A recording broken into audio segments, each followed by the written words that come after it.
성경 말씀 보십시다. 성경 요한계시록 7장 우선 1절부터 4절까지만 한 목소리로 같이 읽읍시다. 이 일 후에 내가 내 천사가 땅 내 모퉁이에 선 것을 보니 땅의 사방의 바람을 붙잡아 바람으로 하여금 땅에나 바다에나 각종 나무에 불지 못하게 하더라. 또 보매 다른 천사가 살아계신 하나님의 인을 가지고 해 돋는 데서부터 올라와서 땅과 바다를 해롭게 할 권세를 받은 네 천사를 향하여 큰 소리로 외쳐 이르되 우리가 우리 하나님의 종들의 이마에 인치기까지 땅이나 바다나 나무들을 해하지 말라 하더라. 내가 인침을 받은 자의 수를 들으니 이스라엘 자손의 각 지파 중에서 인침을 받은 자들이 14만 4천이니 13절부터 17절까지 같이 읽습니다. 장로 중 하나가 응답하여 나에게 이르되 이 흰옷을 입은 자들이 누구며 또 어디서 왔느냐? 내가 말하기를 내 주여 당신이 아시나이다 하니 그가 나에게 이르되 이는 큰 환난에서 나오는 자들인데 어린 양의 피에 그 옷을 씻어 희게 하였느니라. 그러므로 그들이 하나님의 보좌 앞에 있고 또 그의 성전에서 밤낮 하나님을 섬기며 보좌에 앉으시니가 그들 위에 장막을 치시리니 그들이 다시는 줄이지도 아니하며 목마르지도 아니하고 해나 아무 뜨거운 기운에 상하지도 아니하리니 이는 보좌 가운데에 계신 어린 양이 그들의 목자가 되사 생명수 샘으로 인도하시고 하나님께서 그들의 눈에서 모든 눈물을 씻어 주실 것임이라. 아멘. 오늘 말씀을 듣기 전에 우리가 성경을 어떻게 보아야 할 것인가를 먼저 좀 마음에 딱 새겨두는 게 좋겠어요. 성경은 거울이거든요. 여기 벽면에 거울 쫙 있는 딱 가려놨는데 거울 앞에 서면은 내가 보이나요? 거울 뒤편에 있는 다른 사람들이 보이나요? 거울 앞에 우리가 서는 목적이 나를 보기 위한 건가요? 아니면 다른 것들을 보기 위한 건가요? 성경의 기본 목적이 그래요. 나를 보기 위한 거예요. 나를 보기 위한 것인데 성경을 가지고 자꾸 내가 아닌 다른 이야기를 하고 있다는 것은 성경을 지금 제대로 말하고 있는 게 아니에요.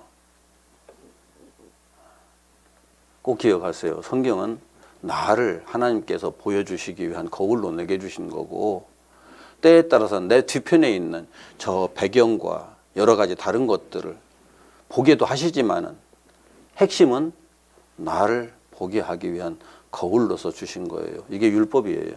자,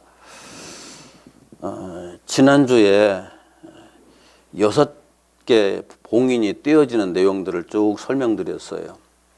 오늘은 이제 7번째 봉인이 떼어지는 과정에서 7째 봉인이 떼기 직전에 6개 봉인이 떨어지고 7째 봉인이 떼어지기 직전에 이 요한계시록 7장의 이야기가 나와요. 7장에서는 14만 4천이라고 우리가 흔히 듣던 얘기예요. 14만 4천이라고 하는 사람들의 이야기가 나오고 흰옷 입은 헤아릴 수 없는 많은 무리들이 나와요. 앞부분에는 14만 4천에 대한 얘기가 쭉 나와요. 저는 이걸 14만 4천이라고 읽지 않고 144천이라고 읽어요. 왜 그런가 하면 원문에 그렇게 되어 있어요. 그리고 뒤에 흰 옷을 입은 헤아릴 수 없는 많은 무리. 오늘은 이 이야기를 좀 상세하게 같이 확인해 보려고 합니다. 자, 이 14만 4천이 어떤 사람들이냐. 한번 다시 본문을 볼까요? 7장 3절 같이 읽습니다. 이르되 우리가 우리 하나님의 종들의 이마에 인치기까지 땅이나 바다나 나무들을 해하지 말라 하더라. 누구에게 인친다고요? 우리 하나님의 종들의 이마에 인치기까지. 하나님의 종이란 누구를 말하는 거예요? 하나님의 종, 메신저들이죠. 이 땅에 하나님의 말씀을 전하는 메신저들이에요. 그들의 이마에 인치기까지 역사 스톱, 모든 역사 다 스톱. 절대 바람도 불어서도 안 되고 어떤 일도 일어나서는 안 돼. 그렇게 해놓고 이 땅에 하나님의 말씀을 전해줄 사람을 먼저, 메신저들을 먼저 세우신다는 거죠. 그러면은 아담이 태어나기 전에 하나님께서 이미 결정하셨다는 얘기예요. 이건 하나님의 종들. 그럼 아담은 이 속에 들어갈까요? 안 들어갈까요? 당연히 들어가겠죠. 그리고 아벨도 들어가겠고 셋도 들어가겠고 노아에 이르기까지 하나님의 그 말씀을 그대로 지키면서 살아온 모든 사람들이 이 수에 들어갈 수도 있어요. 그러나 그 중에서 특별히 메신저들, 이 땅에 하나님의 뜻이 이런 것이다라고 전하는 사람들, 이 사람들이 수를 얘기하는 거예요. 자식들에게 전해주는 역할을 하는 것도 이 사람들이 하는 거고, 이웃들에게 그 하나님의 말씀을 전하는 역할을 하는 것도 이 사람들이 하는 거예요. 왜 그러냐면은 이 사람들이 할 수밖에 없는 게, 이 사람들이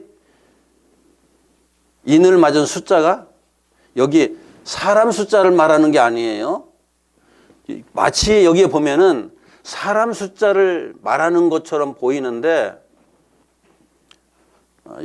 저 원고를 덮어놓고 이야기를 좀 해야 될 것 같아요. 그 요한계시록 21장으로 갑시다. 요한계시록 21장 9절부터 17절까지 자세히 좀 우리가 배우기 위해서 읽는 거예요. 9절부터 17절까지 쭉 같이 읽읍시다. 일곱 대접을 가지고 마지막 일곱 재앙을 담은 일곱 천사 중 하나가 나와서 내게 말하여 이르되 이리 오라. 내가 신부 곧 어린 양의 아내를 내게 보이리라 하고. 잠깐만요. 누구를 보여준다고요? 그 사도 요한에게 누구를 보여준다고 지금 하고 있어요? 어린 양의 아내,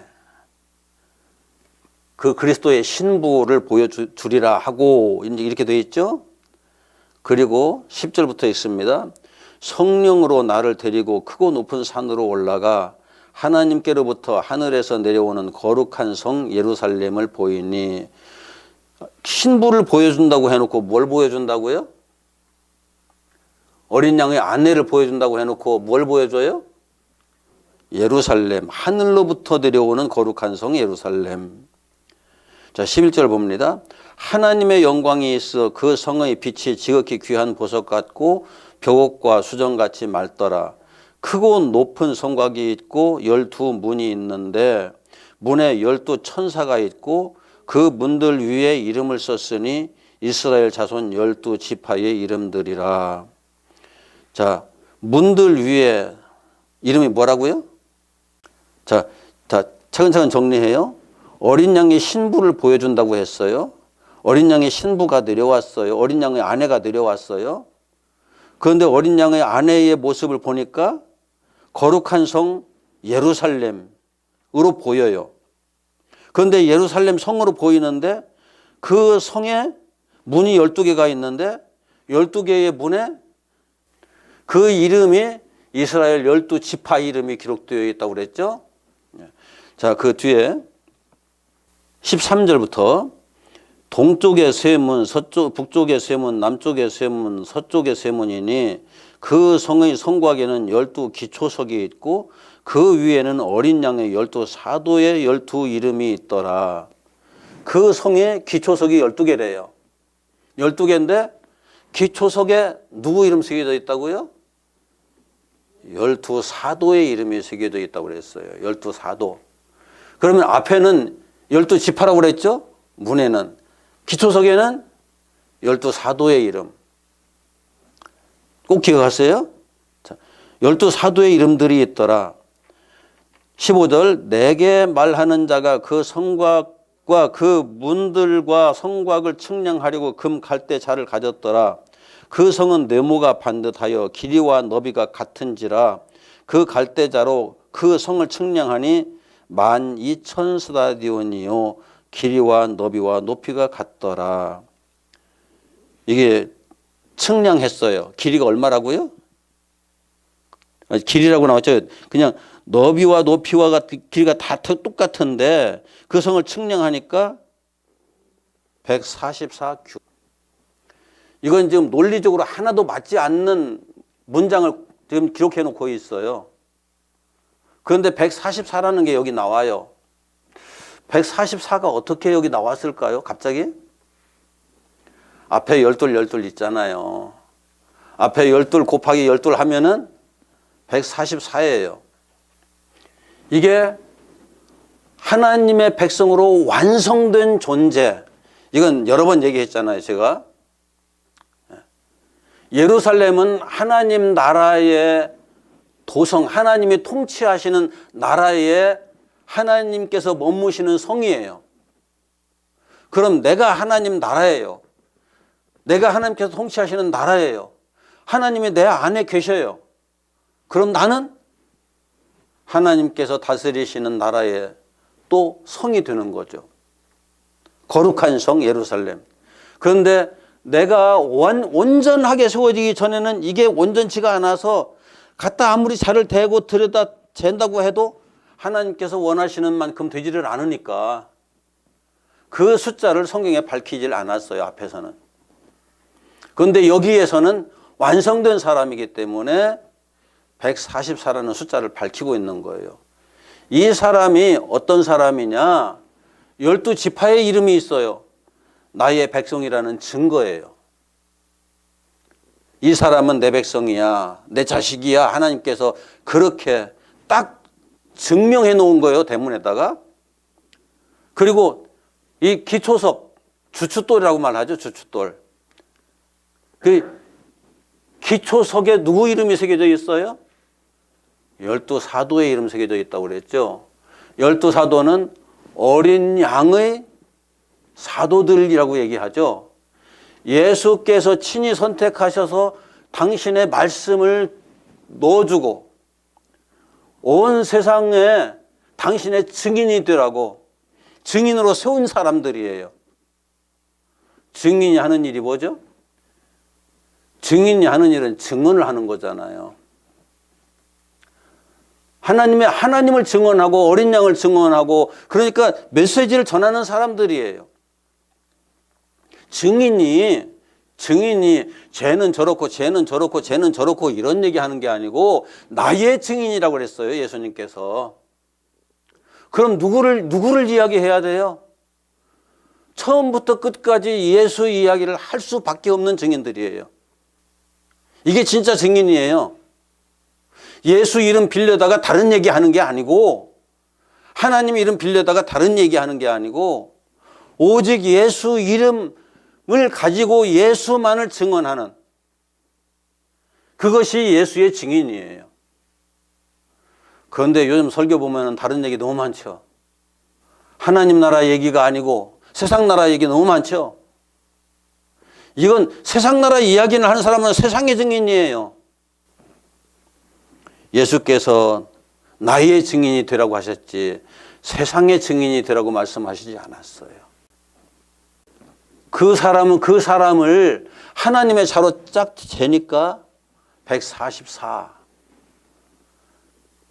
선택된 백성이라는 개념하고 예수께서 증인의 사명을 주신 12사람, 이 12제자의 개념하고 이 둘을 딱 곱해서 더하거나 빼는 것이 아니라 그것을 더 이상 더 할 수 없을 만큼 숫자로 발전시키는 과정을 이렇게 그 상징적으로 표현한 건데 곱해서 144. 모자람이 전혀 없다. 완벽하다. 그래서 144라는 숫자가 나온 거예요. 그러면은 나의 종들의 이마에 인친다는 숫자가 144거든요. 144에 뒤에 또 1000이 붙었어요. 원문에 보면 그래요. 144 천이에요. 14만 4천이 아니에요. 14만 4천이라고 말하는 순간 이미 성경에서는 벗어나 있는 거예요. 144 천이라는 건 이 성경이 기록될 당시에 유대인들의 숫자 개념 속에, 아니 그때 유대인뿐만이 아니라 헬라에서도 거의 마찬가지였어요. 1000 이상의 숫자가 없었어요. 하나에서부터 천까지 딱 헤아리고 나면은 더 이상 숫자가 없기 때문에 다시 하나에서부터 다시 세어야 했어요. 그런 어떤 숫자에 대한 그 개념 속에서 천이라고 하면은 더 이상 헤아릴 필요조차 없고 더 이상 더 다른 숫자가 없으니까 꽉 찼다, 완전하다, 더 이상 필요 없다. 이런 의미로서 천이라는 개념이 사용되기도 했던 거예요. 그럼 144천이라면은 144는 완전한 존재들을 의미하는 거고 천은 더 이상 세울 필요 없을 만큼 다 완벽하게 모자람이 없이 하나님의 종들을 세웠다. 그런 의미죠. 그래서 144천이 된 거예요. 이것을 제대로 이해를 하지 못하고 자꾸 14만 4천 얘기하는 내용을 들어보면 정말 답답하거든요. 이단자들이 가장 많이 써먹는 게 이 14만 4천이라는 수인데 왜 그런가 하면은 14만 4천 이후에는 더 이상 구원 못 받는다. 그래가면서 경쟁하게 만들고 어느 정도 이렇게 그 긴장감을 조성하고 그래서 14만 4천의 수에 들어가기 위해서 사람들이 애쓰게 만드는 거예요. 그래야 사기칠 수 있거든요. 지금 신천지에 14만 4천만 되겠어요? 분명히 14만 4천이 신천지에 꽉 차면은 이 세상 종말 온다고 처음에 그렇게 얘기했었어요. 그런데 신천지에서 지금 14만 4천이 훨씬 넘으니까 여기에 14만 4천이 아닌 사람들도 우리 신천지에 많이 들어와 있다. 그 중에 진짜들이 이제 14만 4천이 된다. 이렇게 또 말을 바꾼 거죠. 이만희가 마지막 그리스도의 종이라고 종으로 왔다고 그렇게 큰 소리 치더니 요즘은 이만희 후계자가 누가 될 것인가를 지금 고민하고 있어요. 처음부터 거짓말이었던 거예요. 그럼에도 불구하고 신천지에 속한 사람들 거기서 빠져나오질 않아요. 이게 진짜 어리석은 거죠. 어리석은 것이 아니라 이미 그들의 생각 속에 사탄의 메시지가 그들을 꽉 붙잡고 있기 때문에 아니 사탄이 그들을 붙잡고 있기 때문에 거기서 빠져나올 수가 없는 거예요. 다른 생각을 할 수가 없는 거예요. 하나님께서 알아들을 자만 알아듣고 계시록에서도 계속 그렇잖아요. 들을 귀 있는 자는 들을지어다. 들을 귀 있는 자는 들을지어다. 누가 들을 귀가 있는 것 같아요? 내가 듣는다고 다 듣는 게 아니에요. 내가 본다고 다 보는 게 아니에요. 내가 안다고 다 아는 게 아니에요. 내가 아는 것을 제가 여러분들에게 계속 얘기하죠. 내가 아는 것을 자꾸 의심하라고 그래요. 내가 진짜 내가 이게 아는 게 맞는 거야? 그걸 의문할 줄 모른다고 그러면 바보예요. 내가 생각하는 게 이게 맞는 거야? 그것을 계속 점검을 해야죠. 또 부정을 해놓고 차근차근 다시 확인을 해봐야죠. 그렇지 않으면은 가장 어리석은 사람이 돼요. 내가 깨달은 것, 내가 이해하고 있는 것, 이것이 전부라고 생각하는 그 순간 그 사람은 그 우물에 빠져가지고 우물한 개구리가 되고 마는 거예요. 그래서 제가 말씀드리는 것도 그렇잖아요. 지금 제가 말씀드리는 것도 듣다가 여러분들 자꾸 의문을 가지고 질문을 하세요. 스스로 질문을 하고 자꾸 공부를 하세요. 공부를 하다가 아, 정 목사 잘못됐다 싶으면은 그냥 벗어나요. 여러분들이 살기 위해서 그러는 거예요. 그러나 그게 진리라고 그러면은 진리로 계속 확인된다고 그러면은 목숨 걸고 지켜야죠. 요한계시록 11장 1절 2절 같이 읽습니다. 또 내게 지팡이 같은 갈대를 주며 말하기를 일어나서 하나님의 성전과 제단과 그 안에서 경배하는 자들을 측량하되 성전 바깥마당은 측량하지 말고 그냥 두라. 이것은 이방인에게 주었은즉 그들이 거룩한 성을 42달 동안 짓밟으리라. 그래놓고 그 뒤에 쭉 읽어봐도 측량하라고 해놓고선 측량한 결과는 안 나와요. 왜 그런다고 그랬죠 아까? 미완성이기 때문에. 미완성이기 때문에 측량한 결과를 얘기한들 의미가 없잖아요. 이제 재미있는 건 그래요. 내가 되어져 가고 있는 사람은 율법을 보면은 내가 율법대로 완성된 사람인지 완성되지 못한 사람인지 스스로 알아요. 스스로 알아요. 그것을 구태여 얘기해 줄 필요가 없어요. 그런데 아직 되어져가는 과정 속에도 들어오지 않은 사람은 내가 어떤 사람인지 자기 자신을 몰라요. 율법 속에 들어온 사람이래야 자기 자신을 알고, 율법 속에 들어오지 못한 사람은 자기 자신을 모른다고요. 율법 속에 딱 들어오면 가장 먼저 발견되는 게 뭐냐면은, 아, 내가 죄인이구나.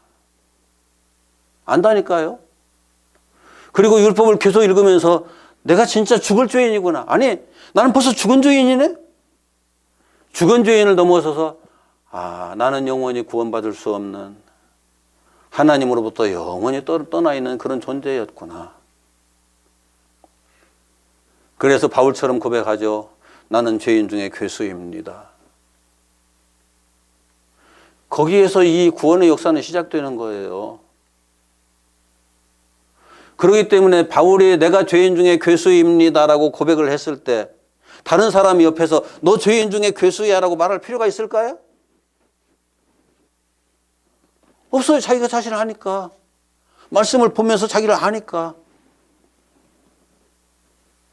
그런데 거기에 참 중요한 말씀이 있죠. 여기에 성전과 제단과 그 안에서 경배하는 자들을 측량하라고 그랬는데, 성전 따로 제단 따로 그 안에 경배하는 자들 따로가 아니라 우리를 그렇게 여러 가지로 표현해 놓은 거예요. 내가 성전이잖아요. 하나님의 성령이 이 안에 거하시면 내가 성전이잖아요. 제단, 내가 날마다 예배 드리고 있는 사람이기 때문에 내가 제단이잖아요.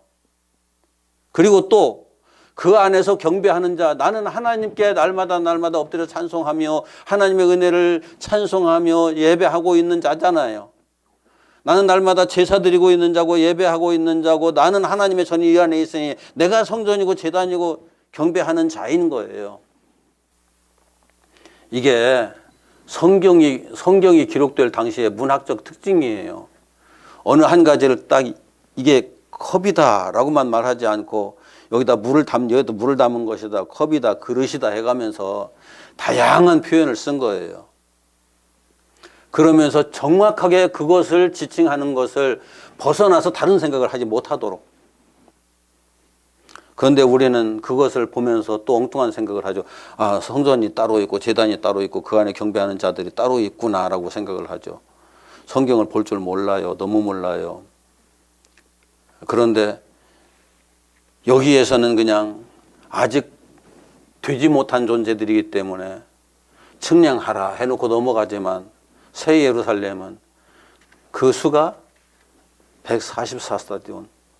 그래서 그 뒤에 나오는 그 어떤 뭐라고 그럴까, 메타라든지 이런 것들은 의미 없어요. 그냥 144라는 개념 자체가 하나님의 사람으로 완성된 존재라는 것을 우리들에게 확인시켜주는 수이기 때문에, 그런 면에서 144천이라는 개념은 하나님의 역사가 그 속에서 완성된 존재들이 메신저의 역할을 한다는 거죠. 그런데 솔직히 바울이 스스로 그 사역을 다 마치고 마지막에 서서 자기 영적인 아들 디모데에게 이렇게 고백을 하잖아요. 내가 죄인 중에 괴수다. 그럼 바울은 그 증언할 자격이 없나요? 아니에요. 자기 자신이 죄인 중에 괴수라는 사실을 안 그것이 이미 이 144의 존재가 되어 있다는 것을 의미하는 거예요. 100% 되어 있다고 나는 지금 여기서 단언하지는 못하겠어요. 그러나 그것이 이 전체 예수 그리스도와 함께하는 걸어가는 그 역사를 쭉 걸어가면서 예수의 길을, 십자가의 길을, 부활의 길을 완벽하게 영적으로 체험을 하고 그 영적인 세계에 머물고 있는 사람은 그 수준만큼 증언을 할 수 있잖아요. 그래서 그 증언을 들어보면은 저 사람이 예수 그리스도와 동행한 역사를 증언하고 있구나 하는 것을 이해할 수 있는 사람이 있고, 어떤 사람은 저 사람은 예수 근처도 못 갔네. 분명히 예수 이야기를 하는 것 같은데 들어보면은 예수의 십자가 근처도 못 간 이야기를 하고 있는 사람들도 많이 있거든요. 그런 사람은 증인이 아니에요. 증인의 역할을 하고 있는 게 아니에요. 자기도 속고 남도 속이는 이상한 일을 하고 있는 거죠. 그리스도와 함께 죽고 그리스도와 함께 살아난 역사를 소유한 사람.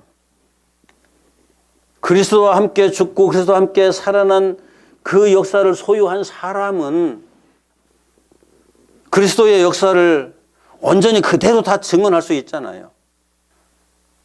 갈라디아서 6장 14절 봅시다. 갈라디아서 6장 14절. 갈라디아서 6장 14절. 같이 읽습니다. 시작. 그러나 내게는 우리 주 예수 그리스도의 십자가 외에 결코 자랑할 것이 없으니 그리스도로 말미암아 세상이 나를 대하여 십자가에 못 박히고 내가 또한 세상을 대하여 그러하니라. 바울이 내가 그리스도와 함께 십자가에 못 박혔다고 지금 선언하는 거잖아요. 내가 그리스도와 함께 십자가에 못 박혔나니 이제는 내가 산 것이 아니고 내 안에 그리스도께서 사시는 것이라. 이 고백이 여기서 나오는 거예요. 그리고 17절로 넘어갑니다. 17절 시작. 이후로는 누구든지 나를 괴롭게 하지 말라. 내가 내 몸에 예수의 흔적을 지니고 있노라. 예수의 흔적을 지닌 자들? 무슨 말이에요? 주님과 함께 죽은 흔적이 나에게 있다. 내 몸에 있다는 것은 육체의 어떤 표식이 있다는 의미만 가지는 것이 아니고 나는 지금 예수와 함께 죽었다. 그리고 예수와 함께 그 십자가에서 부활한 흔적이 나에게 있다. 내 영에 있다. 내 몸에 있다. 같은 의미예요. 이 차원에서는. 그러니까 주님과 함께 죽었다가 살아나는 흔적이 있어야 증인 역할을 하죠. 그렇지 않으면 증인 아니에요. 자기가 살아서 날마다 펄펄 뛰는 사람은 증인 될 수가 없어요. 절대. 내 욕망이 내 속에서 꿈틀대고 있는 사람 절대 그리스도의 증인 될 수가 없어요. 죽은 사람 아니에요. 여전히 살아있는 사람이에요. 그것을 고린도전서 2장 16절에 이렇게 말하죠. 고린도전서 2장 16절. 성경을 찾아봅시다. 여기 원고에도 있지만은 성경 찾아보는 게 제일 빠르요. 고린도전서 2장 16절. 고린도전서 2장 16절 같이 읽습니다. 시작. 누가 주의 마음을 알아서 주를 가르치겠느냐? 그러나 우리가 그리스도의 마음을 가졌느니라. 예수의 증인이 되려고 하면은 예수의 생애 속으로 들어가야 돼요. 예수의 생애 속으로 들어가서 예수와 함께 그 생애를 같이 살아내야 돼요. 진짜 예수 안에 들어가서 그 생애를 같이 살아내면은 예수의 아내가 되는 거죠. 아내라는 표현은 바로 그런 의미예요. 내가 여자가 돼서 예수가 남자가 돼가지고 같이 산다 그런 의미가 아니에요. 예수와 함께 예수의 생애를 같이 살아낼 수 있는 사람. 그 사람은 예수와 함께 살면서 모든 것을 아무런 비밀도 없이 서로 주고받고 해가면서 십자가도 같이 못 박혀 죽고 예수와 함께 같이 부활하고 그랬기 때문에 지금 그때부터는 내 마음이 예수 마음이, 예수 마음이 내 마음 그렇게 되는 거잖아요. 이 땅에서는 부부로 살아도 내 마음이 남편 마음이고 남편 마음이 내 마음이고 내 마음이 아내 마음이고 아내 마음이 내 마음이고 절대 안 되죠 그거. 그런데 그러면 증인이 안 된다니까요. 그래가지고서 증인이 안 돼요. 증인이 되려고 그러면 그 마음이 내 마음, 내 마음이 그 마음 돼야 되는 거예요. 그러면은 내가 예수에 대해서 누구에게든지 얼마든지 설명할 수가 있잖아요. 얘기할 수가 있잖아요. 예수는 이래, 예수는 이래. 나를 봐. 내가 지금 예수처럼 살고 있어. 예수처럼 100% 못 살더라도 그러나 내 안에 예수의 마음이 고스란히 있기 때문에 그 마음을 이야기할 수 있는 거예요. 이게 증인이에요. 내 마음을 얘기하는 사람 증인 아니에요. 절대. 자기 마음 얘기하고 있는 사람 증인 아니에요. 예수의 마음을 얘기하는 게 예수의 증인이에요. 예수의 마음을 말하는 것이 예수 그리스도의 메신저들이에요. 세상이 어떻고 이렇고 누가 이렇게 말했고 누가 이렇게 말했고 뭐 누가 세상에 유명한 사람 다 들먹거리면서 얘기를 세상에 온갖 권력자들 다 들먹거리면서 다 그들을 여기다 강단에다 모아가지고 하나하나 다 이름 얘기해가면서 아무리 많은 이야기를 한다 할지라도 예수의 마음과는 아무런 상관없어요. 내가 그리스도의 마음을 가졌기 때문에 나는 그리스도의 이야기를 할 수 있어. 이게 중요한 거죠. 들어보면 알잖아요. 들어보면은 예수의 마음을 가지고 있는지 이 세상 마음을 가지고 있는지 들어보면 금방 알잖아요. 세상 마음을 가지고 있는 사람은 세상 이야기밖에 할 게 없어요. 예수의 마음을 가지고 있는 사람은 세상 얘기를 할 겨를이 없어요. 아니 세상 이야기를 할 겨를 사람들 모아놓고 설교해 가면서 세상 이야기를 할 겨를이 어디 있어요? 예수님께서 언제 사람들 모아놓고 세상 이야기 하신 적이 있나요? 아니면 성경에 예수 그리스도의 종들이 메시지를 전하면서 세상 이야기를 한 적이 있나요? 그런데 재미있는 건 또 이게 사탄이 이걸 고스란히 흉내낸다는 거예요. 이걸 분별할 줄 알아야 되는데 이걸 분별할 줄 모르면은 사탄이 하는 말인지 하나님의 종들이 하는 말인지조차도 이해를 못하고 많은 문제 속에 파묻혀 살게 되지요. 요한계시록 17장 봅시다. 요한계시록 17장 1절부터 중간중간 읽어가면서 확인하지요. 1절 2절 같이 읽어드려 갑시다. 시작. 또 7 대접을 가진 7 천사 중 하나가 와서 내게 말하여 이르되 이리 오라. 많은 물 위에 앉은 큰 음녀가 받을 심판을 내게 보이리라. 이 음녀가 앉은 게 어디에 앉아 있다고요? 많은 물. 많은 물. 이게 많은 물이 시편에서 하나님께서 많은 물 위에 앉아 계신다. 시편 29편 3절에 있는 것을 그대로 인용하는데요. 하나님께서 많은 물 위에 앉아 계시도다라고 시편에서 말하고 있는데 이걸 흉내낸 거예요. 이 많은 불은 진리를 의미하는데 시편에서는 여기에서는 세상의 지식을 얘기하는 거예요. 세상의 모든 지식을 동원한 이치, 세상 이치를 얘기하는 거예요. 거기에 앉아 있어요. 세상 이치를 얘기하는 건 전부 다 음료에 속한 것들이에요. 세상 이치를 진리인 것처럼 말하는 것들. 그 다음 2절에 땅의 임금들도 그와 더불어 음행하였고 땅에 사는 자들도 그 음행의 포도주에 취하였다 하고 땅의 권력을 가지고 땅의 모든 역사를 지배하는 자들, 땅의 모든 역사에 주도적인 역할을 하는 자들이 바로 다 이 음료에 속해 있다. 하나님의 종들은 땅에서 지배권을 갖지 않아요. 주도권을 갖지 않아요. 절대. 그럴 필요가 없어요. 이제 그것은 겉으로 넘어가서요. 5절에 그의 이마에 이름이 기록되어 있으니 비밀이라 큰 바벨론이라 땅의 음녀들과 가증한 것들이 엄이라 하였더라. 이게 여기 이 바벨론이라고 부르는 그 음녀, 이것은 교회라는 이름은 가지고 있는데 그런데 이마에 바벨론이라는 이름이 쓰여 있다는 거죠. 땅에 가증한 것들의 엄이라고 이렇게 소개하고 있어요. 그런데 그걸 비밀이래요. 왜 비밀일까요? 절대 자기는 음녀가 아니라고 생각하고 있고 다른 사람들도 봐가지고 모르거든요. 영적인 내용들을 깊이 헤아릴 수 있는 사람만이 아 저게 바벨론이구나 하는 걸 이해할 수 있지 사람들은 어느 누구도 봐도 그걸 몰라요. 교회와 거짓 교회 구분이 안 되는 거예요. 그 뒤는 나중에 기회가 되면 더 자세하게 얘기하기로 하고요. 그 앞에 좀 봅시다.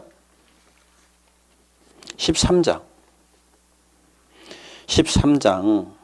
이게 사탄의 역사를 지금 기록해 놓은 내용들인데 그 사탄의 사역을 하는 자들에 의해서 일어나는 일 15절부터만 보십시다. 15절부터 17절까지 시작. 그가 권세를 받아 그 짐승의 우상에게 생기를 주어 그 짐승의 우상으로 말하게 하고 또 짐승의 우상에게 경배하지 아니하는 자는 몇이든지 다 죽이게 하더라. 그가 모든 자 곧 작은 자나 큰 자나 부자나 가난한 자나 자유인이나 종들에게 그 오른손에나 이마에 표를 받게 하고 누구든지 이 표를 가진 자 외에는 매매를 못하게 하니 이 표는 곧 짐승의 이름이나 그 이름의 수라. 18절까지 마저 읽읍시다. 그래야 되겠네요. 18절 시작. 지혜가 여기 있으니 총명한 자는 그 짐승의 수를 세어보라. 그것은 사람의 수니 그의 수는 666이니라. 아까 144천이 수가 누구의 수라고 그랬어요? 잊어버렸어요? 144. 사람의 수 천사의 수라고 그랬어요. 사람의 수 천사의 수. 천사는 하나님의 메신저들이거든요. 그런데 여기에서 보면은 666이 17절 마지막 부분에 이 표는 곧 짐승의 이름이나 그 이름의 수라. 그렇게 돼 있고 그 밑에 18절로 넘어가면은 얘가 여기 있으니 총명한 자는 그 짐승의 수를 세어보라. 그것은 사람의 수니. 앞에서 짐승의 수라고 했죠. 짐승의 수, 그 이름의 수, 사람의 수. 앞에 144천은 사람의 수인데 천사의 수예요. 하나님의 종들의 수라는 명확하게 되어 있어요. 그런데 여기에서 666은 짐승의 이름, 그 도장 찍은 도장이 짐승의 이름으로 도장을 찍은 거예요. 그런데 거기에 또 무슨 수라고요? 사람의 수, 짐승의 메신저를 말하는 거예요. 사탄의 메신저를 말하는 거예요. 그런데 그게 144천이 아니고 666이에요. 자, 6이 하나면은 하나님이 천지 창조를 며칠 동안 하셨어요? 6일 동안 하셨죠. 7일째 완성하셨죠. 7일이 아니고 6으로 끝나면 어떻게 될까요? 완성된 세계가 아니죠. 그런데 6으로 끝나면은 미완성이에요. 그냥 미완성. 그런데 6으로만 끝난 것이 아니라 6을 했어요. 그것도 666을 했어요. 어떻다는 거예요? 절대 완성에 이를 수 없는 수다. 절대 구원받을 수 없는 수다. 절대 안식에는 들어갈 수 없는 수다. 이걸 의미해요. 이러한 메신저들이 짐승에 의해서 세워진 666의 표를 받은 메신저들이 표시가 날까요? 안 날까요? 겉으로 봐서는. 겉으로 봐서는 절대 표시 안 나죠. 그런데 이야기를 들어보면 알아요. 사람의 이야기를 해요. 예수의 이야기를 하는 것이 아니라. 짐승의 이야기는 절대 겉으로 드러내지 않아요. 속에 있어요, 그냥.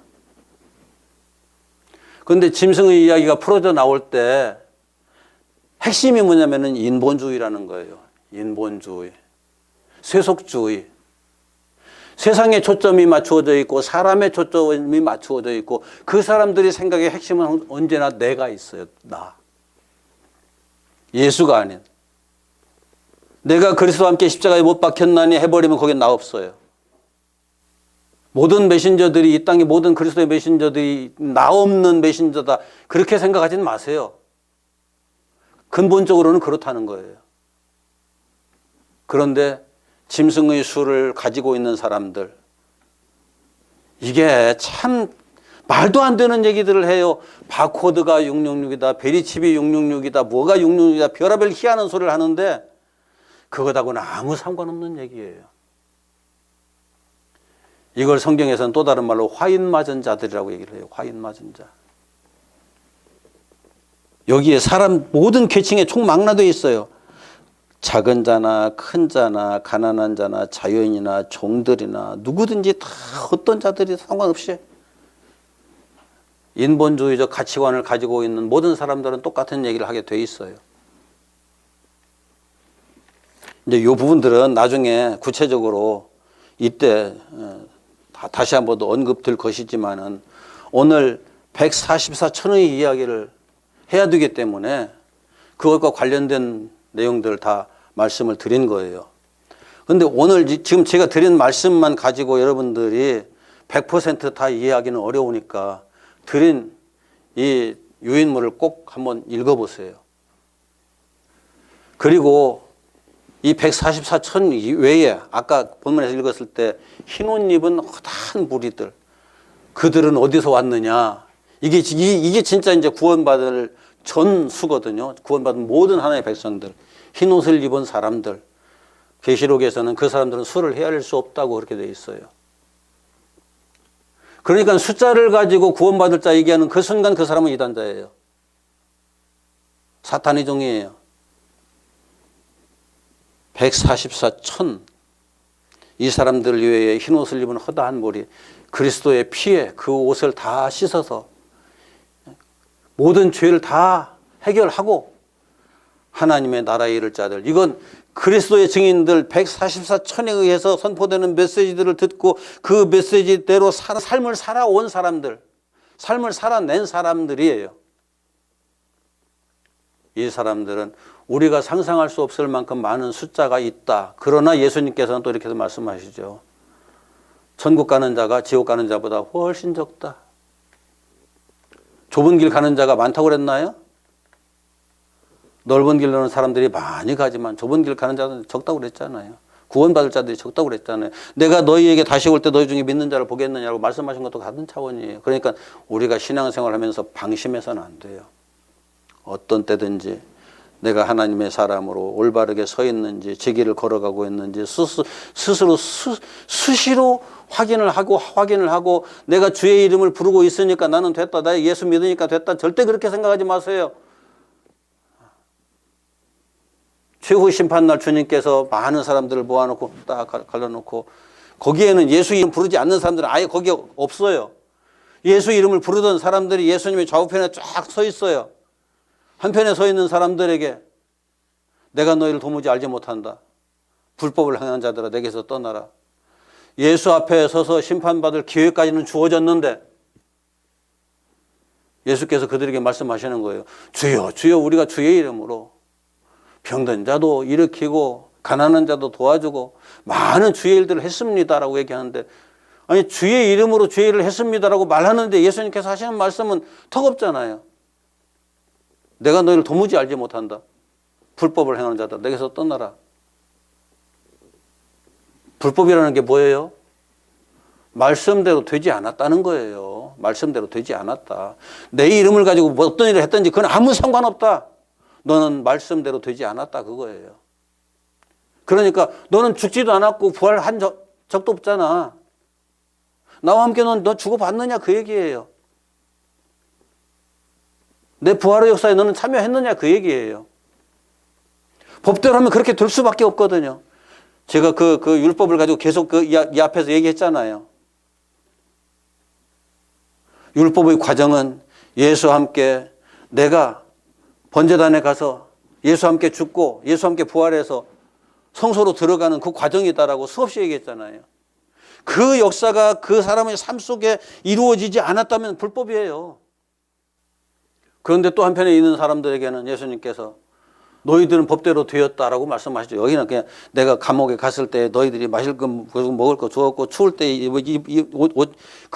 그런 형태로 설명을 하시지만 너희들은 법대로 되었다는 거예요. 그런데 그 사람들 뭐라고 예수님께 얘기해요? 주여 주여 언제 우리가 주님께 그렇게 했습니까? 라고 그러죠. 그럼 안 했기 때문에 안 했다고 그러나요? 이쪽에 있는 사람들은 안 한 걸 했다고 거짓말을 했고 이 사람들은 안 했기 때문에 안 했다고 말하는 건가요? 양쪽에 있는 사람들이 다 참말을 얘기해요. 했기 때문에 했다고 말하는 거예요. 그런데 그게 중요한 게 아니라는 거죠. 그게 중요한 게 아니고 죽었느냐 살았느냐 그 얘기인데 너희들이 했다고 그러는데 그 사람들은 안 했다고 그래요. 왜요? 우리는 죽었기 때문에 아무것도 할 수 없고 우리가 한 것도 아니고 당신께서 내 안에 오셔서 나를 끌고 다니면서 당신께서 하셨지 않습니까? 당신께서 하신 것입니다. 내가 한 게 아닙니다. 그 얘기예요. 그러니까 신앙생활 하면서 간증하는 거 이게 무서운 거예요. 내가 했다잖아요. 내가 이것도 했고 저것도 했다. 그 순간 까딱하면 불법자가 되는 거예요. 바울은 자랑할 거 아무것도 없다고 그랬잖아요. 자랑할 거 아무것도 없다. 내가 자랑할 것은 오직 예수 그리스도와 그 십자가뿐이다. 네, 말씀을 정리합니다. 구원받는다는 건 그냥 예수의 이름을 불렀다고 구원받는 것이 아니라 그 피에 옷을 씻어서 희게 하였느니라. 모든 죄에서 온전히 벗어나서 죽고 부활해서 새 생명의 존재가 되었다. 그 사람들이 구원받는 거죠. 이 부분 144천과 흰 옷 입은 사람의 수는 딱 구분되고 메신저와 구원받고 하나님 나라에 들어가는 사람은 영적인 차원에서 다르다. 그런 것도 이해를 하시고 하나님의 말씀에 접근하고 신앙생활에 더 깊이 접근해 갈 수 있는 우리 모두가 됐으면 좋겠습니다. 기도합시다.